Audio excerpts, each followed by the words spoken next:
What's going on, guys? It's Jimmy here. Welcome to our daily show. We discuss everything going on here in our country that you need to know about on a daily basis, including money, investing, the stock market, the fourth stimulus package update, and a stimulus check update. If you haven't subscribed to our YouTube channel yet, make sure to click the subscribe button down below so you don't miss out on new videos that come out here every day on our YouTube channel at 10 a.m., 3 p.m., and 8 p.m. Eastern Standard Time. I will keep you up to date here with everything you need to know about. And also, thanks for hitting the like button for us down below. We got a lot to talk about here today. We have more relief coming from a bunch of different states in a bunch of different ways we'll talk about here. Also, some unexpected news in a bunch of different ways. And first, we'll start off with some for seniors. First up, Medicare premiums could decrease soon after a decision on the Alzheimer's drug Aduhelm for Medicare Part B premiums. And this is going to be potentially coming here soon. Let me show you. You can see here, seniors could get an unprecedented mid-year discount on Medicare premiums, and it will hinge on a forthcoming decision about how the program will cover a pricey, controversial new Alzheimer's drug that is expected by mid-April, so not that far away. Health and Human Services Secretary Javier Becerra said 2 months ago he wanted to explore lowering the premiums, which saw their largest ever hike this year, in case Medicare spending skyrocketed due to the approval of the drug Aduhelm, which initially cost more than $56,000 for one patient for just 1 year. Yeah, imagine that. Then talk about this is why they want to lower the cost of prescription drug prices, because it's insane. Imagine if you had to pay for that out of pocket. Yeah. But since the premium hike was announced, Biogen decided to, or was forced to, or however, was slash the price in half. So instead of 56,000, it's now only 28,000. What a nice company, right? What a nice company. And Medicare also proposed dramatically restricting how many patients could get the drugs because you had to be in a medical study, I believe, to get it. So there's not that many people that can actually even get the prescription. So uptake for the prescription has been surprisingly slow. So the lowering the premiums now, expert says, but he confirmed on Thursday that he will wait until at least Medicare's coverage decision is final, and it is due by April 11th, which is only, what is that, about 2.5 weeks away? So, what about 3 weeks away? So not that far away. He says, quote, once we have the determination, we will be able to fully assess what impact Aduhelm may have had on premiums for senior in Medicare. He says to reporters, adding that seniors would know more soon. We're going to make sure that seniors don't pay more than they have to. An adjustment to premiums in the middle of the year would be unprecedented, experts say, but it was difficult to predict just how few patients would receive Aduhelm back when 2022 premiums were set in November. The drug's approval process is also subject to several independent investigations that began after STAT reported the extent of the unusual coordination between the FDA and Biogen ahead of the drug's approval. And Becerra said that Thursday that Medicare actuaries will soon finish revised calculations about the drug's impact on Medicare spending. Also, Democrats in Congress have pressed Becerra to pressure Medicare to reconsider its premium decision as midterm elections loom later this year, and the president's massive domestic spending package that would lower some health care costs have currently stalled. Also, in one of the executive orders that the progressive Democrats sent over to the president that they would like to see him pass is lowering the cost of prescription drug pricing for basically all Americans, over 100 million Americans. And for prescription drugs of all calibers. So for people on Social Security or Medicare, I should say, and Medicaid, and also private insurances. So this is something that they have tried to pass here this year or in last year, and they're going to try to do it one way or another, whether it's through presidential executive order or through the Build Back Better package, which might be rebranded here through reconciliation or through executive order. This would be a really big thing because there's like 150 some plus million people in the United States that pay for prescriptions one way or another through insurance, through copays, out of pocket. And if they can lower the cost of that, it could lower the cost of your insurance, it could lower the cost of your copays, it could lower the cost of what you pay out of pocket. And saving money is saving money.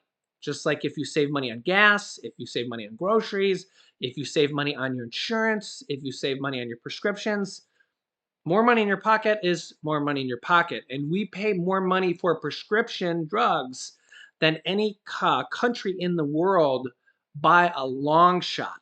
By a long shot for the exact same prescriptions. You can take that exact same prescription and there's significantly less money by the exact same companies, made by the exact same companies. They're just less money in other countries by a lot. So, it's something that really needs to change here, and this is something that both Democrats and Republicans are working on, and hopefully we can get something passed here this year. In fact, they actually had it written and a lot of support for it, and it was this close to passing, but then Senator Joe Manchin didn't want to sign on the dotted line with the Build Back Better package. So if he had signed it, it would have went into law. So there's still plenty of time here before the midterm elections as they're basically rebranding the Build Back Better package right now. Senator Joe Manchin has said that he is on board for the new Build Back Better package that they're working on putting together right now, which we will have to see what will be in that package. I will keep you up to date. Joe Manchin says he's going to have a large hand in putting together that package. And I will keep you up to date here on that. So if he has a larger like I said, hand in putting it together, crafting the package. And also, he wants to have Republicans have their, how do I say it? Like, he wants Republicans to have a say in crafting the package as well, even though we all kind of know, and I'm not choosing sides here, but I think that at the end of the day, all the Republicans are going to vote no anyways. It's just kind of the way the political atmosphere is. He wants Republicans to have at least have the chance to have amendments and have the chance to vote on it. But I think at the end of the day, just kind of the way that things are going right now, Republicans don't want to hand a win to the Democrats on the Build Back Better package, even if it's renamed right before elections. So Democrats would probably have to pass it on their own. Now, when it comes to like the child tax credits, that's a little bit of a different story because there is Republican support for that, especially from Republican Senator Mitt Romney is kind of leading the charge for the Republicans here to introduce the Republicans or his bill, the Family Security Act, which was actually more money than the Democrats' bill. It's $350 per month for a total of $4,200 per year for children under 6, and the same $3,000 per year for children ages 6 through 17. So again, monthly stimulus checks or monthly child tax credits whatever you want to call them, with Republican support. There's multiple Republicans that are in favor of Mitt Romney's child tax credit. And Democrats would go along with that as well. There are some compromises in there, like a work requirement and a income requirement that would be lowered, so a lot of wealthier families would no longer get the tax credit deduction. Okay, so now they would have to compromise between the Republicans and the Democrats to get this passed, but that is something that could pass on a standalone bill here, um, as early as they want to compromise. So Republicans and Democrats could come together and pass that. And there's multiple different states that are basically issuing stimulus checks, as I'll show you here in a second, and or if you've been watching my channel here, and there's more coming out here on a daily basis, and there's some other interesting things here as well. Check this out. In Minnesota, which is sitting on an estimated $9.3 billion budget surplus, that's a lot of money. Governor Tim Walz recently proposed payouts of $500 to most single tax filers and $1,000 checks to married couples. $1,000, nothing to sneeze at. California is looking at $400 rebates for taxpayers per person, so $800 to married couples as well. No one is officially referring to these as payments as new stimulus checks, but that's the gist of what they amount to. Whether you call them stimulus checks or tax rebates or checks, they're basically a stimulus check. They're a check. So whatever you want to call them, they're money in your pocket. Several states are suspending gas taxes or similar approaches. Florida has already approved a 1-month pause on 26.5 cents per gallon gas tax for October. A little bit of controversy why they waited till October, though, on that one, because that's 1 month before their governor goes up for re-election. No other states are waiting until October. So a little bit of a controversy on that one. On Thursday, Georgia legislature voted to suspend its roughly 30 cents per gallon gas tax through the end of May. Notice they didn't wait till October. Maryland lawmakers are sending a bill on Friday to Governor Larry Hogan that will drop its 36 cents gas tax for 1 month. And it appears likely that a gas tax holiday in Connecticut will go into effect through the end of June. In California, where gas prices are roughly the highest in the nation, besides Pennsylvania, which I just learned yesterday is actually the higher, they're proposing $400 tax rebate checks, stimulus checks, whatever you want to call them, for the current 51 cents per gallon gas tax for 1 full year. That's what the $400 would basically cover, right? They figured out the math there. Would cover 52 trips to the gas pump for most vehicles. But the money would be paid to anyone who pays income taxes in the state, not just drivers. There's also multiple states that are considering lowering their state income tax as well. In Iowa, they say we have over-collected taxes to the tune of several $billion, says Jack Whitver, the Republican Senate Majority Leader in Iowa. A Republican bill that replaces the state's progressive tax system with a flat 3.9% tax rate and lowers corporate taxes was recently signed into law by Governor Kim Reynolds. Iowa is now the fourth lowest individual income tax rate in the nation. Iowa's new tax structure, to be phased in over 4 years, has been bashed by Democrats as a giveaway to the rich that hurts funding for schools, job training, health program, and other initiatives. According to the Tax Foundation, as of February 1st, income tax legislation was being proposed in 13 different states to lower income tax, including Colorado, Idaho, Indiana, Michigan, Mississippi, Missouri, Nebraska, New York, Oklahoma, South Carolina, Utah, West Virginia, in addition to Iowa. We covered property taxes here in one of my recent videos. Sales taxes. Many states are hosting annual tax free shopping days where people can buy supplies for schools or hurricane season or just save on sales tax. Now, lawmakers in states like Connecticut, Florida, Georgia, and Kansas want to create tax free shopping days and expand kinds of purchases eligible for the exemption. On Wednesday, U.S. Senator Raphael Warnock, a Democrat from Georgia, introduced the Relief for Families Act, which would allow cities and states to use federal funding to offset revenues lost during these local sales tax holidays. He says, quote, I hear from Georgians every day that they're hurting. Basic essentials like groceries, clothing, and medicine are more expensive than ever. Other states, such as South Dakota and Kansas, are considering proposals that would lower general sales tax all year round. And still, other states are looking into programs that would exempt certain types of goods from sales tax, like diapers, feminine hygiene products, and items that are mostly made in America or at least purchased at local stores. Grocery tax are already exempt from sales tax in most states. Now, at least 8 of the 13 states that still charge some type of grocery tax are considering dropping or suspending them.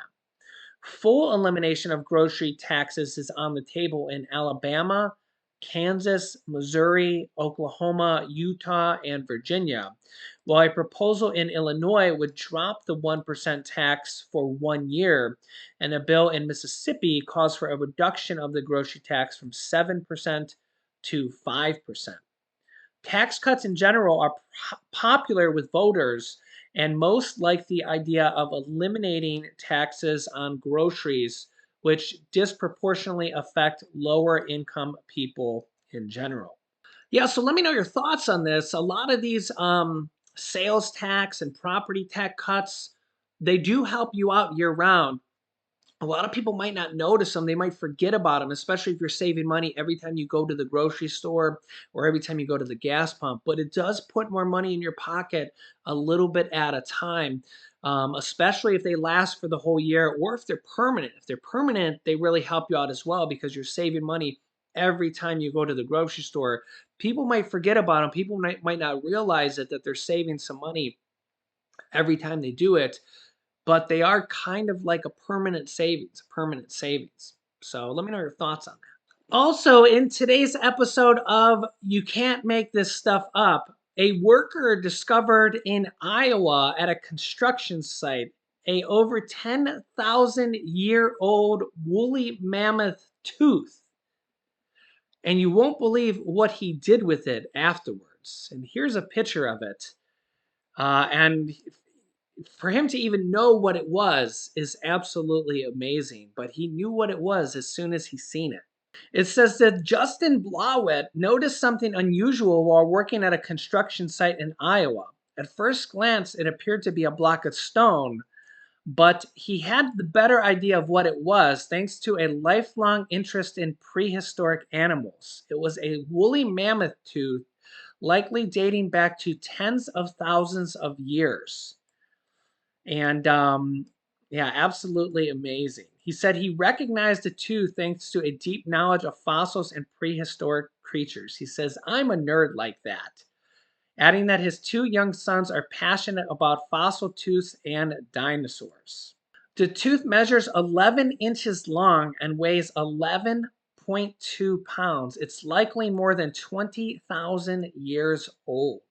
And not only is this guy so amazing to found it and know what it was, but he actually auctioned it off and he's going to donate the money to Ukrainians who are affected by the war. It auctioned off for over $10,000.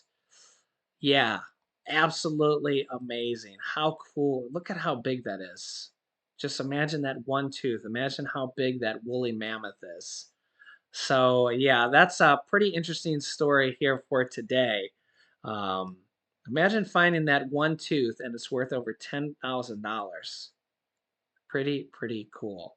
So let me know your thoughts here. I will keep you up to date here with everything. Make sure to subscribe down below to our YouTube channel. It's completely free to do so. Remember that new videos come out here every day at 10 a.m., 3 p.m., and 8 p.m. Eastern Standard Time. You can click here to watch my newest video next. And you can click my new video to see a $1,700 checks that were just announced. So click on one of those videos next. Thanks for watching, guys, and I'll see you in the next video.